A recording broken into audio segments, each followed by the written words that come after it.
Chapitre 4. La forge des chaînes. L'épisode babylonien fut décisif dans ses conséquences, à la fois pour l'insignifiante tribu de Juda à l'époque et pour le monde occidental aujourd'hui. Au cours de cette période, les Lévites accomplirent des choses qui devaient affecter définitivement la vie des peuples. Ils ajoutèrent 4 livres au Deutéronome et élaborèrent une loi d'intolérance racialo-religieuse qui, si elle pouvait être imposée, couperait à tout jamais les judaïtes de l'humanité. Par l'expérience de Babylone, ils trouvèrent des manières d'imposer cette loi, c'est-à-dire de maintenir leurs adeptes isolés de ceux parmi lesquels ils vivaient. Ils acquirent de l'autorité parmi leurs geôliers, et finalement ils abattirent et détruisirent entièrement la maison de ces derniers, ou, si cela n'arriva pas réellement, ils transmirent du moins cette version de l'histoire à une postérité qui l'accepta, et qui avec le temps commença à voir en ce peuple une force destructrice irrésistible.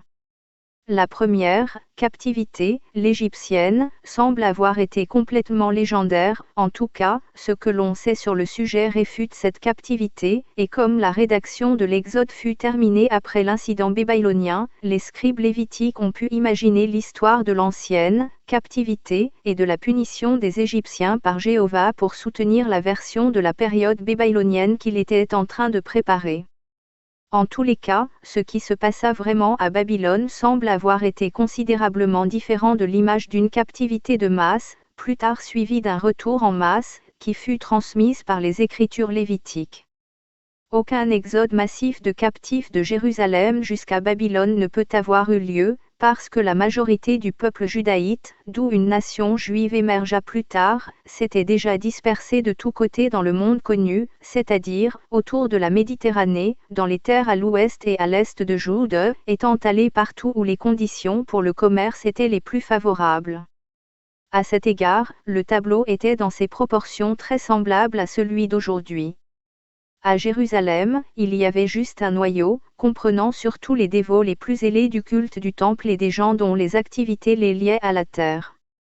Les autorités s'accordent sur le fait que seulement quelques dizaines de milliers de personnes furent emmenées à Babylone, et qu'elles représentaient une petite fraction de l'ensemble. Les judaïtes n'étaient pas non plus les seuls dans cette diaspora, même si la littérature des Lamentations le laisse entendre. Les Parsis d'Inde représentent un cas presque identique et sur la même période. Eux aussi survécurent à la perte d'un État et d'un pays, en tant que communauté religieuse en dispersion. Les siècles suivants offrent de nombreux exemples de la survie de groupes raciaux ou religieux loin de leur contrée d'origine. Au fil des générations, de tels groupes raciaux en viennent à penser à la terre de leurs ancêtres simplement comme « le vieux pays », ceux qui sont religieux tournent leurs yeux vers une ville sainte, par exemple, Rome ou la Mecque, alors qu'ils se trouvent à un endroit différent sur la terre. La différence dans le cas des judaïtes était que vieux pays et ville sainte étaient la même chose, que le jéhovisme exigeait un retour triomphant et le rétablissement de l'adoration du temple, par-dessus les corps des païens détruits, et que cette religion était aussi leur loi de vie quotidienne, de sorte qu'une ambition politique mondiale, du genre tribal ancien ou nationaliste, était aussi un acte de foi premier. D'autres doctrines semblables des temps primitifs se sont fossilisées, celle-ci a survécu pour troubler la vie des peuples au cours des siècles jusqu'à aujourd'hui, où elle a atteint son effet le plus perturbateur. C'est le résultat direct des essais menés et de l'expérience acquise par les Lévites à Babylone, où ils purent d'abord tester la doctrine dans un environnement étranger. Le comportement bienveillant des conquérants babyloniens envers leurs prisonniers judaïtes fut l'exact opposé de celui ordonné aux judaïtes, dans des circonstances inverses, par la seconde loi qu'on leur avait lue juste avant leur défaite, ne laisse en vie rien qui respire. Le docteur Castaigne dit que les captifs bénéficiaient d'une liberté totale, de résidence, de culte, d'activité et d'autogestion. Cette libéralité permit ainsi aux Lévites de rendre prisonniers des gens qui étaient en grande partie libres. Sur l'insistance des prêtres, ils furent contraints de s'installer en communauté fermée, et ce fut ainsi la naissance du ghetto et du pouvoir des Lévites. La domination talmudique de l'ère chrétienne, qui décrétait l'excommunication des Juifs s'ils vendaient sans permission des biens de leurs prochains à des étrangers, est issue de cette première expérience dans l'autoségrégation, à Babylone. Le soutien du dirigeant étranger était nécessaire pour ce parquage des expatriés par leurs propres prêtres, et il fut donné à cette première occasion, comme à d'autres innombrables occasions depuis lors. Avec leur peuple fermement sous leur coupe, les Lévites entreprirent alors d'achever la compilation de la loi. Les 4 livres qu'ils ajoutèrent au Deutéronome constituent la Torah, et ce mot, qui à l'origine signifiait doctrine, est maintenant reconnu comme signifiant la loi. Toutefois, achèvement est un mot des plus trompeurs à ce sujet. Seule la Torah, au sens des 5 livres, a été achevée. La loi n'a pas été achevée à l'époque et ne pourra jamais l'être, étant donné l'existence de la Torah secrète, rapportée par le Talmud, qui lui-même n'était que la continuation postérieure de la Torah, et la prétention des prêtres au droit divin d'interprétation. En fait, la loi fut constamment modifiée, souvent pour combler quelques lacunes qui auraient pu permettre à l'étranger de jouir d'un droit revenant seulement à un prochain. Des exemples de ce procédé continu de révision ont déjà été donnés, et d'autres suivront dans ce chapitre. La conséquence était habituellement de faire que la haine ou le mépris pour l'étranger soit partie intégrante de la loi, par la prévision de peines discriminatoires ou d'immunité. Quand la Torah fut achevée, une grande clôture, unique en son genre mais toujours inachevée, avait été construite entre tout être humain qui, peu importe quand, acceptait cette loi, et le reste de l'humanité. La Torah n'autorisait aucune distinction entre cette loi de Jéhovah et celle de l'homme, entre la loi religieuse et la loi civile. La loi de l'étranger, théologiquement et juridiquement, n'avait pas d'existence, et toute prétention à en faire valoir une était de la persécution, puisque la loi de Jéhovah était la seule loi. Les prêtres prétendaient que la Torah gouvernait chaque acte de la vie quotidienne, jusqu'au plus trivial. Toute objection selon laquelle Moïse ne pouvait avoir reçu de Jéhovah, sur la montagne, des instructions détaillées concernant toutes les actions imaginables accomplies par l'homme, rencontrait le dogme selon lequel les prêtres, tels des messagers relais, transmettaient de génération en génération, la tradition orale, de la révélation de Jéhovah à Moïse, et le pouvoir infini de la réinterprétation. Toutefois, de telles objections étaient rares, puisque la loi ordonnait la peine de mort pour les sceptiques. M. Montefiore fait remarquer fort justement que l'Ancien Testament est la législation révélée, et non la vérité révélée, et dit que les prophètes israélites ne peuvent avoir connu quoi que ce soit de la Torah, puisque les Lévites l'achevèrent à Babylone. Les paroles de Jérémie, la plume des scribes est vaine, se réfèrent de toute évidence à ce procédé de la révision lévitique et à l'attribution d'innombrables nouvelles, lois et jugements, à Jéhovah et Moïse. Le péché n'était pas un concept de la Torah au moment où celle-ci prenait forme. C'est logique, car dans la loi il ne peut y avoir de péché, juste des crimes ou des infractions. La seule offense connue de cette loi était la non-observance, ce qui voulait dire le crime ou l'infraction. Ce qui est généralement compris comme le péché, à savoir la transgression morale, était quelquefois expressément ordonné par la loi, ou bien rachetable par le sacrifice d'un animal. L'idée du retour, avec les idées apparentées de destruction et de domination, était fondamentale au dogme, qui tenait ou tombait par elle. Aucune impulsion puissante de départ de Babylone avec un retour à Jérusalem n'existait au sein du peuple, pas plus qu'aujourd'hui, où l'instinct de la vaste majorité des Juifs est totalement contre le retour, si bien qu'il est beaucoup plus facile pour l'État sioniste de trouver de l'argent que des immigrants à l'étranger. L'accomplissement littéral était le principe suprême, et cela voulait dire que la possession de la Palestine, le centre de l'empire dominant à venir, était essentielle, comme elle l'est toujours. Son importance dans le schéma global était politique, pas résidentielle. Ainsi, les Lévites à Babylone ajoutèrent-ils l'Exode, la Genèse, le Lévitique et les Nombres au Deutéronome. La Genèse et l'Exode fournissent une version de l'histoire façonnée pour correspondre à la loi que les Lévites avaient à l'époque déjà promulguée dans le Deutéronome. Cela remonte tout droit à la création, dont les scribes connaissaient la date exacte, bien que les 2 premiers chapitres de la Genèse donnent des comptes rendus quelque peu différents de la création, et l'influence lévitique, ainsi que le pensent les érudits, est plus visible dans le second chapitre que dans le premier. tout ce qui a survécu de l'ancienne tradition israélite se trouve dans la Genèse et l'Exode, et dans les passages éclairés des prophètes israélites. Ces passages plus bienveillants sont invariablement neutralisés par des passages postérieurs fanatiques, qui sont sans doute des interpolations lévitiques. L'énigme est de deviner pourquoi les Lévites permirent que demeurent ces aperçus d'un Dieu aimant de tous les hommes, puisqu'ils invalidaient la nouvelle loi et qu'il aurait pu être retiré. Une théorie défendable pourrait être que la tradition ancienne était trop bien connue des tribus pour être simplement supprimée, si bien qu'on a dû la conserver et la neutraliser par des épisodes allégoriques et des modifications. Bien que la Genèse et l'Exode aient été produits après le Deutéronome, le thème du tribalisme fanatique est faible dans ces deux livres. La montée et le crescendo arrivent avec le Deutéronome, le Lévitique et les Nombres, qui portent l'empreinte manifeste des Lévites de la Jude isolée puis de Babylone. Ainsi, dans la Genèse le seul écho avant-coureur du bruit et de la fureur ultérieure est « Et je ferai de toi une grande nation et je te bénirai, et ton nom sera grand, et tu seras une bénédiction, et je bénirai ceux qui te bénissent, et maudirai celui qui te maudit, et en toi toutes les familles de la terre seront bénies, et l'Éternel apparut à Abraham, et dit, je donnerai cette terre à ta progéniture. » L'Exode n'est pas bien différent, par exemple, si tu fais vraiment tout ce que je dis, alors je serai un ennemi pour tes ennemis, et je les exterminerai, et même ces passages pourraient être des interpolations lévitiques. Mais dans l'Exode une chose de première importance apparaît, cette promesse est scellée dans le sang, et à partir de là le sang coule comme une rivière tout au long des livres de la loi.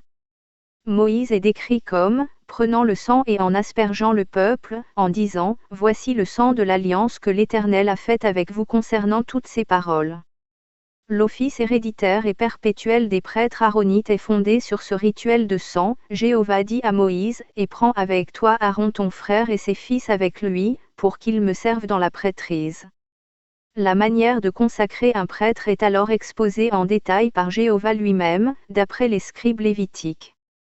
Il doit prendre un buffle et 2 béliers, sans imperfection, les faire égorger, devant l'Éternel, et sur l'autel brûler un bélier et les entrailles du buffle. Le sang du second bélier doit être mis, sur le bout de l'oreille droite d'Aaron et sur le bout de l'oreille droite de ses fils et sur le pouce de leur main droite et sur le gros orteil de leur pied droit, et aspergé, sur l'autel de manière circulaire, et sur Aaron, et sur ses vêtements, et sur ses fils et les vêtements de ses fils. L'image de prêtre éclaboussé de sang qui nous est donnée mérite contemplation. Même après tout ce temps, la question se pose. Pourquoi cette insistance appuyée sur le sacrifice de sang dans les livres de la loi produits par les Lévites? La réponse semble se trouver dans l'aptitude extraordinaire et troublante de la secte à faire naître la peur par la terreur, car la mention même du « sang » dans un tel contexte faisait trembler le judaïte fidèle ou superstitieux pour son propre fils. Cette revendication des prêtres fanatiques au premier-né de leurs disciples est entièrement expliquée dans l'Exode. Et l'Éternel s'adressa à Moïse, et lui dit, « Consacre-moi tous les premiers-nés, tout ce qui ouvre le sein maternel parmi les enfants d'Israël, tant de l'homme que de l'animal, cela est à moi. » D'après le passage de Michée cité plus tôt, cette pratique du sacrifice des premiers-nés humains continua pendant longtemps, et la vue d'un Lévite ensanglanté dut avoir un impact terrible sur l'humble homme de tribu, car dans les paroles attribuées à Dieu citées ci-dessus, les premiers-nés, de l'homme et de l'animal, sont mis ensemble. Cet impact demeura longtemps après que les prêtres, d'une manière des plus ingénieuses qui sera décrite plus tard, eurent trouvé le moyen d'abandonner les sacrifices humains tout en maintenant leurs prérogatives. Même là, pour l'assemblée des fidèles, le sang qui était aspergé sur le prêtre, même si c'était celui d'un animal, était symboliquement toujours celui de sa propre progéniture. De plus, dans les places fortes talmudiques de la communauté juive, ce bain de sang rituel a continué jusqu'à notre époque, ce n'est pas une réminiscence de l'Antiquité. 24 siècles après que l'Exode eut été compilé, les Reform Rabbis of America à Pittsburgh, en 1885, déclarèrent « Nous n'espérons ni un retour en Palestine, ni un culte sacrificiel sous l'administration des fils d'Aaron, ni la restauration d'aucune des lois concernant l'État juif. » L'importance de cette déclaration se trouve dans le besoin, qui était ressentie en 1885, de la faire publiquement. Elle montre que l'école rivale de la communauté juive pratiquait toujours l'observance littérale, y compris le rituel du culte sacrificiel. Dans les années 1950, les Reform Rabbis of America avaient perdu beaucoup de terrain et battaient en retraite devant les forces du chauvinisme sioniste. La paternité lévitique de la Torah est indiquée, une fois encore, par le fait que plus de la moitié des 5 livres est consacrée à des instructions extrêmement détaillées, attribuées directement à l'Éternel, concernant la construction et l'aménagement des autels et des tabernacles, le tissu et la conception des vêtements sacerdotaux, des mitres, des ceintures, le genre de chaînes en or et de pierres précieuses avec lesquelles le prêtre baptisé de sang doit être revêtu, ainsi que le nombré. L'espèce des bêtes à sacrifier pour les diverses transgressions, les usages à faire de leur sang, le paiement de la dîme et du cycle, et en général les privilèges et avantages annexes des prêtres. Un grand nombre de chapitres est consacré au sacrifice de sang, en particulier. Dieu n'accorde probablement pas autant d'importance au sang des animaux ou aux vêtements raffinés des prêtres. C'était la chose même contre laquelle les prophètes israélites avaient protesté. Les rabbins non orthodoxes d'Amérique, NDT. C'était la momification d'une religion tribale primitive, et pourtant, c'est toujours la loi de la secte dirigeante et elle a un grand pouvoir dans notre monde actuel. Quand ils compilèrent ces livres de la loi, les scribes lévitiques inclurent de nombreux épisodes allégoriques ou illustratifs des terribles résultats de la non-observance. Ce sont les paraboles de l'Ancien Testament, et leur morale est toujours la même, la mort pour le transgresseur. L'Exode contient la plus connue de ces paraboles, celle du veau d'or. Alors que Moïse était sur la montagne, Aaron fabriqua un veau d'or. Quand Moïse redescendit et le vit, il ordonna aux fils de Lévi de traverser le campement, et de massacrer chaque homme son frère, et chaque homme son compagnon, et chaque homme son voisin, ce que ces Lévites consciencieux firent, si bien que, parmi le peuple ce jour-là, 3000 hommes tombèrent. La chrétienté a également hérité de cette parabole du veau d'or, puisqu'elle a hérité de l'Ancien Testament, et la considère comme un avertissement contre le culte des idoles. Toutefois, une raison tout à fait différente a pu provoquer quelques tendances parmi le peuple, qui décida les Lévites à inventer cette parabole.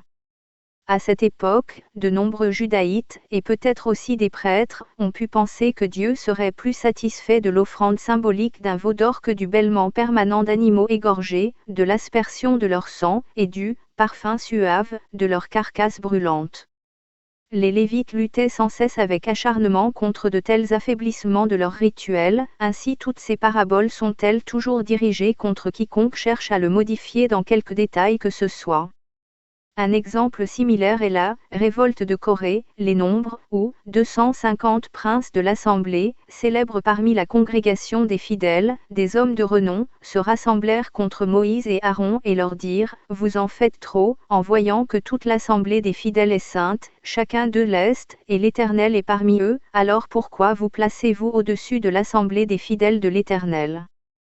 Les prophètes israélites s'étaient plaints de la même chose, à savoir que les Lévites en faisaient trop, et la parabole des nombres est clairement destinée à décourager tout autre opposant. Alors la terre s'ouvrit et eva le Corée et ses 250 hommes de renom. Cependant, l'assemblée continua à grommeler, sur quoi l'Éternel la punit en lui envoyant la peste, et quand Aaron intercéda, 14 700 d'entre eux gisaient morts. La leçon de ces paraboles, le respect envers les prêtres est renforcé immédiatement après cette anecdote, par l'énumération, selon les paroles attribuées à l'Éternel, des avantages annexes des Lévites, le meilleur de l'huile, le meilleur de la vigne et du blé, dont ils offrent les premiers fruits à l'Éternel, je te l'ai donné. Peut-être parce que la tradition ancienne imposait certaines restrictions dans l'écriture de l'histoire, la Genèse et l'Exode sont relativement contenus. La note fanatique, qui résonne fortement pour la première fois dans le Deutéronome, devient ensuite de plus en plus forte dans le Lévitique et les Nombres, jusqu'à la fin, où une parabole de conclusion décrit un massacre racialo-religieux comme un acte de la plus haute piété dans l'observance, choisi pour être récompensé par Dieu. Ces deux derniers livres, comme le Deutéronome, sont censés avoir été laissés par Moïse et rapporter ses communions avec Jéhovah. En ce qui les concerne, aucune déclaration ne fut faite. Un manuscrit recouvert par la poussière des siècles avait été découvert, ils furent simplement publiés. Il montre le développement du fanatisme de la secte à cette période, et la fougue grandissante de ses exhortations à la haine raciale et religieuse. Le Deutéronome avait d'abord décrété « Tu aimeras donc l'étranger » et avait ensuite annulé ce « jugement » qui venait probablement de la tradition ancienne israélite, par le jugement postérieur qui excluait l'étranger de l'interdit concernant l'usure. Le Lévitique alla beaucoup plus loin. Il commence lui aussi par l'injonction à aimer « L'étranger qui demeure avec vous sera pour toi comme s'il était né parmi vous, et tu l'aimeras comme toi-même » chapitre 19. Le renversement arrive au chapitre 25, les enfants de l'étranger qui séjournent parmi vous, tu les achèteras, et leurs familles qui sont parmi vous, qui l'ont engendré sur ta terre, elles seront ta propriété. Et tu les prendras comme héritage pour tes enfants après toi, pour qu'ils en héritent comme propriété, ils seront tes esclaves à jamais, mais pour tes frères, les enfants d'Israël, vous ne régnerez pas les uns sur les autres avec dureté. Cela faisait du servage héréditaire des étrangers et de la possession d'esclaves un principe de la loi, qui est toujours valide. Si l'Ancien Testament est d'autorité divine égale au Nouveau Testament, les chrétiens évangélistes du genre pionnier, hommes de la frontière ou Voortrekker, étaient en droit à leur époque d'invoquer de tels passages quant à l'esclavage en Amérique ou en Afrique du Sud. Le Lévitique a introduit, dans tous les cas par insinuation claire, ce qui est peut-être la plus significative de toutes les discriminations que la loi ait faites entre « ton prochain » et « l'étranger ». Au début, le Deutéronome avait rapporté, chapitre 22, que, si un homme trouve une jeune fille fiancée dans les champs, et l'homme la force à coucher avec lui, alors seul l'homme qui a couché avec elle mourra, mais à la jeune fille rien ne sera fait, il n'y a dans la jeune fille aucun péché qui mérite la mort, car il en est de même quand un homme s'élève contre son prochain, et le tue. C'est le genre de clause, concernant le viol, qu'on aurait probablement trouvé dans n'importe quel code de loi qui était en train de prendre forme alors, et d'ailleurs il trouverait sa place dans quasi n'importe quel code de loi aujourd'hui, hormis pour la nature extrême de la peine. Ce passage, une fois encore, pourrait très bien représenter l'attitude ancienne israélite envers cette transgression particulière, elle était impartiale et ne variait pas selon l'identité de la victime.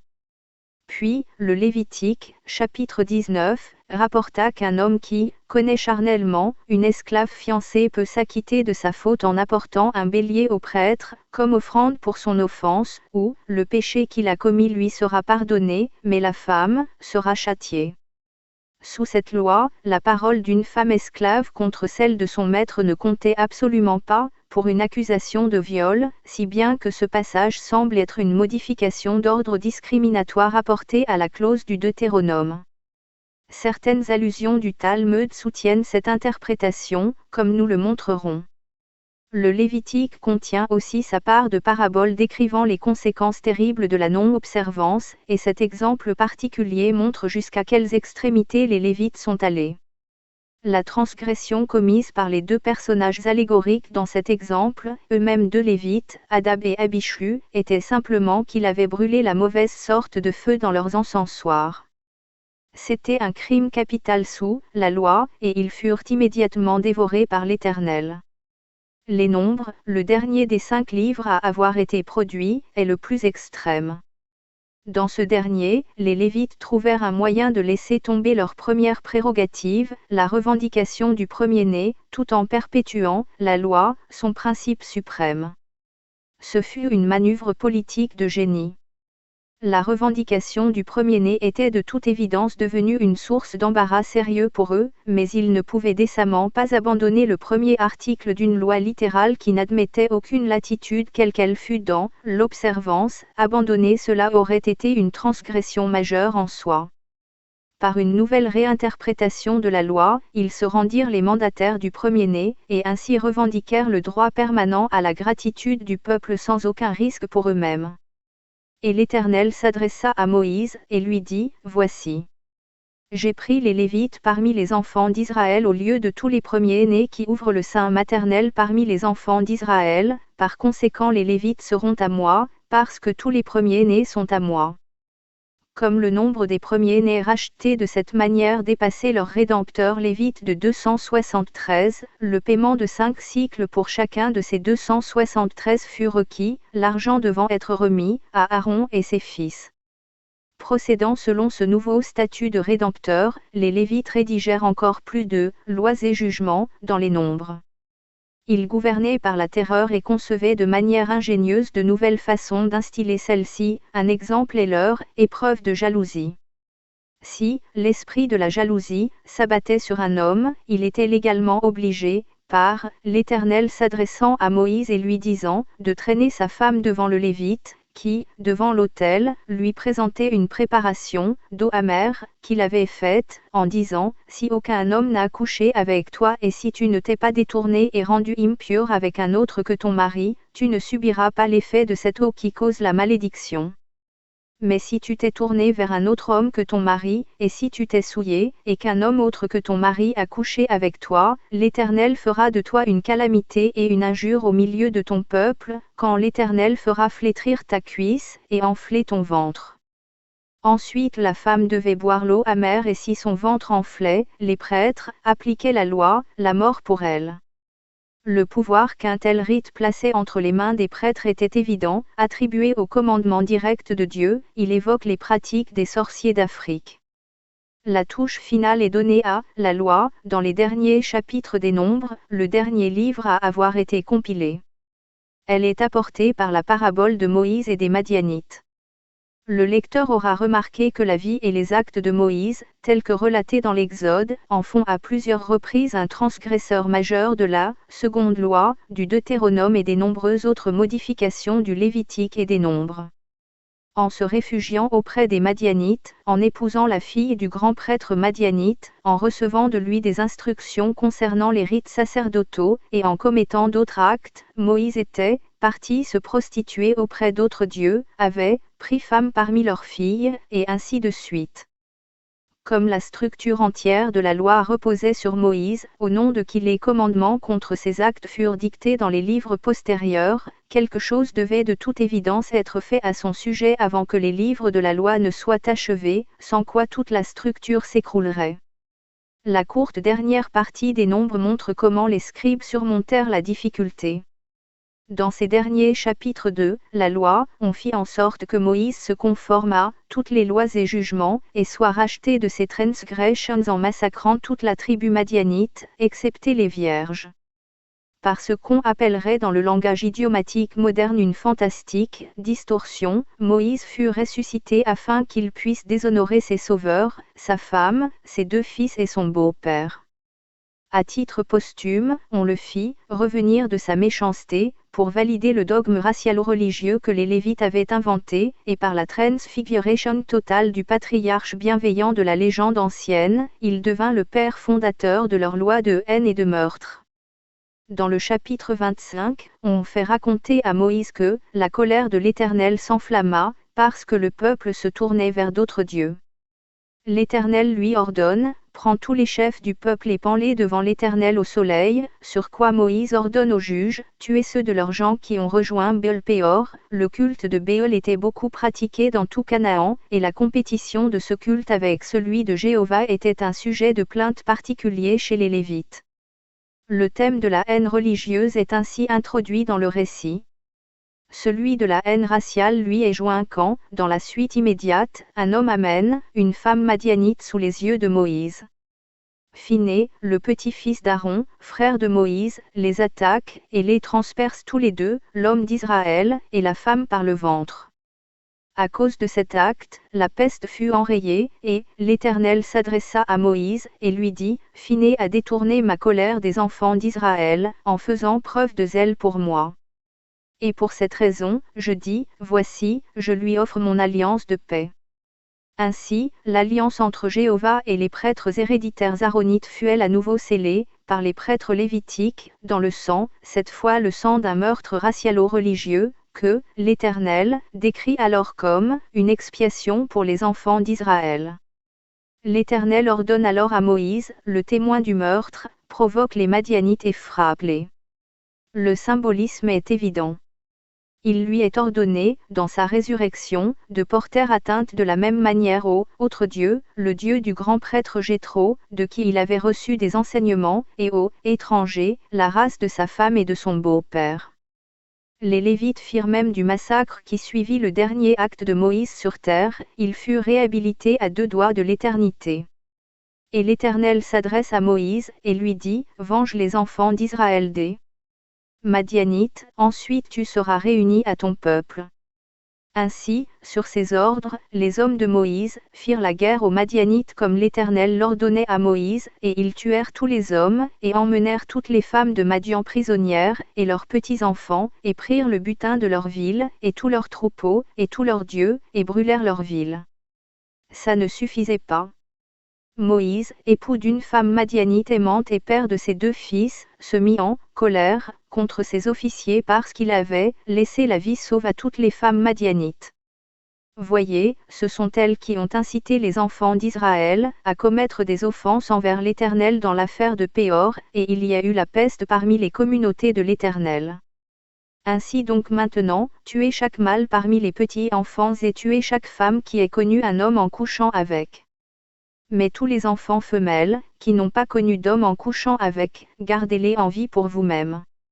La liste du butin est ensuite dressée, après l'énumération des moutons, des buffles et des ânes suivent, 32 000 personnes en tout, de femmes qui n'ont pas connu d'homme en couchant avec. Elles furent partagées entre les Lévites, les soldats et la communauté, l'or fut apporté aux Lévites, pour l'Éternel. Avec ça, il fut finalement permis à Moïse de reposer et les livres de la loi furent achevés. On n'aurait guère pu donner forme plus démoniaque à l'incitation. Les chapitres entre 25 et 31 des Nombres ont besoin d'être comparés aux chapitres 2, 3 et 18 de l'Exode pour qu'apparaisse la pleine portée des actes imputés à Jéhovah et Moïse par les Lévites. C'était un avertissement clair au peuple spécial de ce que le jéhovisme devait signifier pour eux, il demeure aujourd'hui un avertissement pour les autres. La loi se conclut sur cette note. Ces auteurs étaient une petite secte à Babylone, avec quelques milliers d'adeptes là-bas. Toutefois, la puissance de leur idée perverse devait se révéler très grande. En donnant à l'ambition matérielle la forme la plus large qu'elle puisse avoir sur Terre, ils se sont à jamais identifiés à la plus vile des 2 forces qui luttent perpétuellement pour l'âme humaine, l'attraction vers le bas que représentent les instincts charnels, en guerre contre l'élan inspirateur de l'esprit.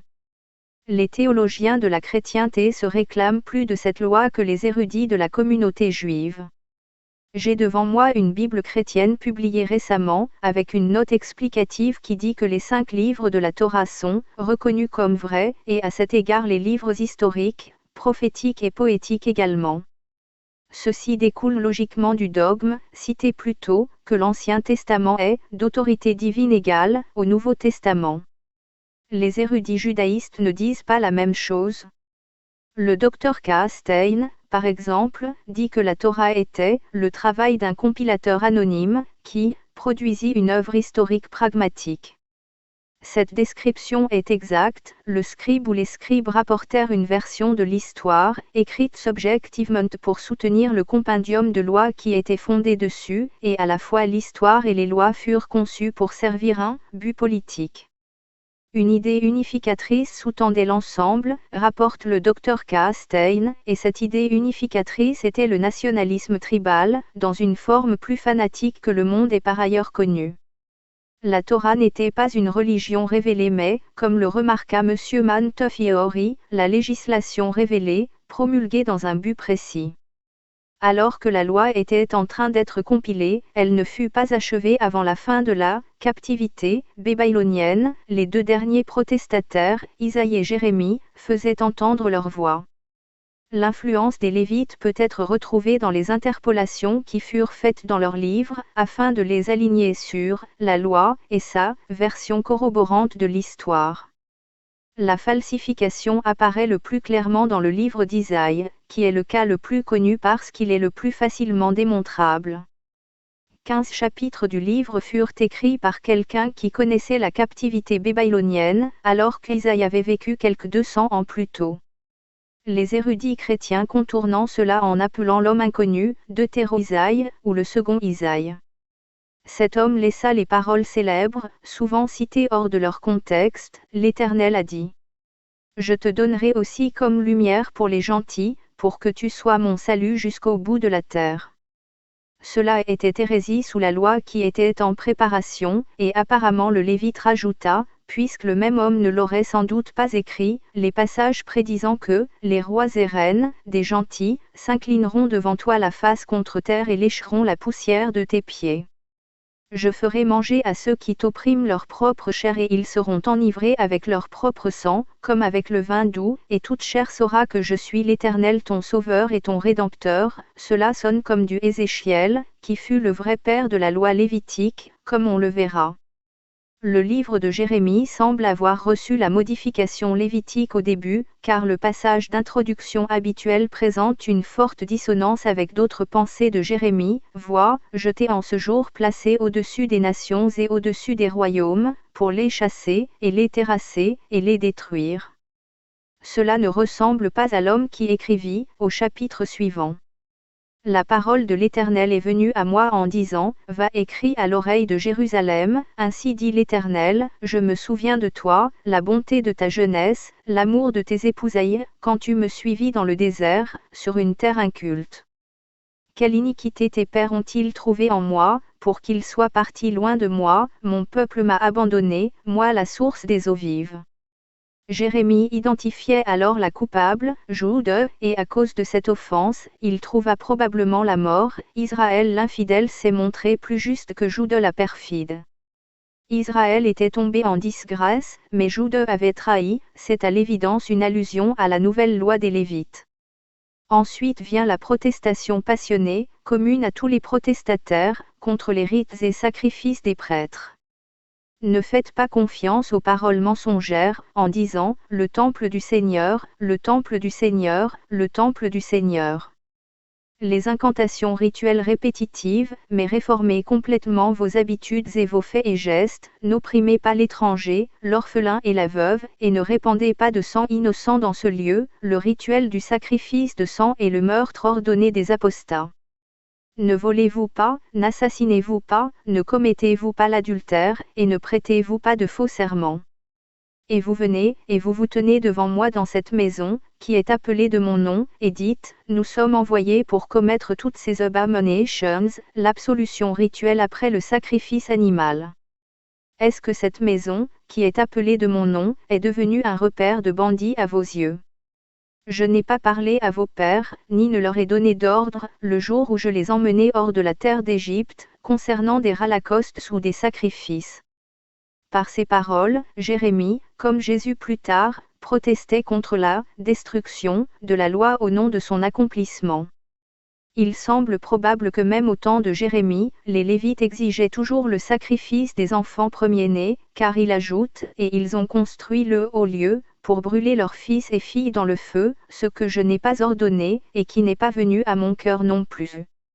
À cause de ces abominations, même, continuait Jérémie, l'Éternel ferait cesser dans les villes de Jude et dans les rues de Jérusalem, les cris d'allégresse, les cris de joie, les voix du fiancé et de la fiancée, car le pays sera désolé. Ceci est le célèbre pronostic politique, qui fut confirmé. Les Lévites, avec leur génie de la perversion, l'invoquèrent plus tard pour soutenir leur déclaration que Jude était tombé parce que leur loi n'avait pas été observée, alors que l'avertissement de Jérémie était que leur loi détruirait Jude la perfide. Si Jérémie sortait de terre aujourd'hui, il pourrait utiliser ces mots exacts à propos du sionisme, car la situation est similaire et la conséquence ultime semble tout aussi prévisible. Quand Jude tomba, Jérémie transmit son message le plus célèbre de tous, celui vers lequel les populations juives se tournent souvent instinctivement aujourd'hui, et dont la secte dirigeante leur interdit de temps à autre de tenir compte: recherchez la paix de la ville où je vous ai fait emmener prisonnier, et priez l'Éternel pour cela, car dans sa paix vous aurez la paix. Les Lévites donnèrent leur réponse pleine de colère dans le 137e psaume. Près des eaux de Babylone nous nous sommes assis et nous avons sangloté. Nos tourmenteurs nous ont demandé de les réjouir. Chantez-nous un des cantiques de Sion. Comment pouvons-nous chanter le cantique du Seigneur dans une terre étrangère? Si je t'oublie, ô Jérusalem, laisse ma main droite oublier son adresse, laisse ma langue se fendre jusqu'à la voûte de mon palais. Ô fille de Babylone, qui doit être détruite, bienheureux celui qui te récompensera comme tu nous as servi. Bienheureux celui qui prendra tes petits enfants et les fracassera contre les pierres. Dans l'avertissement de Jérémie et la réponse des Lévites se trouve toute l'histoire de la controverse de Sion et de ses conséquences pour les autres, jusqu'à nos jours. Jérémie, qui fut apparemment mis à mort, serait aujourd'hui attaqué comme cinglé, paranoïaque, antisémite et autres noms du même genre. L'expression utilisée alors était prophète et rêveur de rêves. Il décrit les méthodes de diffamation utilisées contre de tels hommes, dans des termes qui s'appliquent exactement à notre époque et à de nombreux hommes dont les vies publiques et les réputations furent détruites par ces méthodes, tel que ce récit le montrera quand il atteindra le siècle actuel, car Jean ait entendu beaucoup diffamer, la peur de tous côtés. Rapporte, disent-ils, et nous le rapporterons.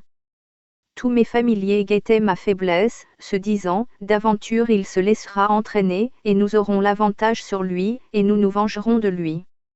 Alors que Jérémie s'était réfugié en Égypte, le second Isaïe, à Babylone, écrivit ces mots bienveillants qui brillent comme la dernière lueur du jour sur le fond ténébreux de l'enseignement qui était sur le point de triompher. Ainsi dit l'Éternel, garde le jugement, et sois juste, ne laisse pas le fils de l'étranger, qui a rejoint l'Éternel, dire, l'Éternel m'a complètement séparé de son peuple. Les fils de l'étranger, qui rejoignent l'Éternel, pour le servir, et pour aimer le nom de l'Éternel, pour être ses serviteurs, même je les amènerai à ma montagne sainte, et les réjouirai dans ma maison de prière, car ma maison sera appelée maison de prière pour tous les peuples. Les protestations s'achèvent sur cet aperçu d'un Dieu aimant de toute l'humanité. Les Lévites et leurs lois gardèrent le pouvoir suprême et à partir de là, la vraie captivité des Juifs commença, car leur asservissement à la loi de la haine raciale et religieuse est la seule véritable captivité dont ils aient souffert. Jérémie et le second Isaïe, comme les anciens protestataires israélites, parlaient pour l'humanité, qui avançait lentement à tâtons vers la lumière quand les Lévites retournaient aux ténèbres. Avant même que la loi ne fût achevée, le prince Siddhartha Gautama, le Bouddha, avait vécu et était mort, et avait fondé la première religion de toute l'humanité, basée sur sa première loi de l'existence, du bien vient le bien, et du mal vient le mal. C'était la réponse à la seconde loi des Lévites, même s'ils n'en entendirent probablement jamais parler. C'était aussi la réponse inévitable du temps et de l'esprit humain au brahmanisme, au racisme hindou et au culte de la perpétuelle caste dominante, qui ressemble fortement au judaïsme littéral. 500 ans plus tard apparaîtrait une seconde religion universelle, et 500 ans après cela, une troisième. La petite nation de Juda fut tenue par les chaînes de la loi. Hors de ce mouvement de l'humanité, elle s'arrêta au stade fossile de l'évolution spirituelle, et pourtant sa doctrine tribale primitive resta vivante et vigoureuse. La loi lévitique, toujours puissante au XXe siècle, est de par sa nature un vestige des temps engloutis. Une telle loi était destinée à provoquer la curiosité d'abord, et l'inquiétude ensuite parmi les peuples avec lesquels les judaïtes cohabitaient, ou parmi leurs voisins, s'ils vivaient seuls. Quand les judaïtes quittèrent Babylone pour retourner à Jérusalem, en 538 avenue JC environ, cet impact sur les autres peuples commença. À ce stade, il fut seulement ressenti par les petits clans et tribus, les voisins immédiats des Judaïtes rapatriés à Jérusalem. Il continua depuis à se répandre en cercles excentriques, à être ressenti par un nombre de plus en plus important de peuples, et au cours de notre siècle il causa ses plus grands troubles parmi ces derniers.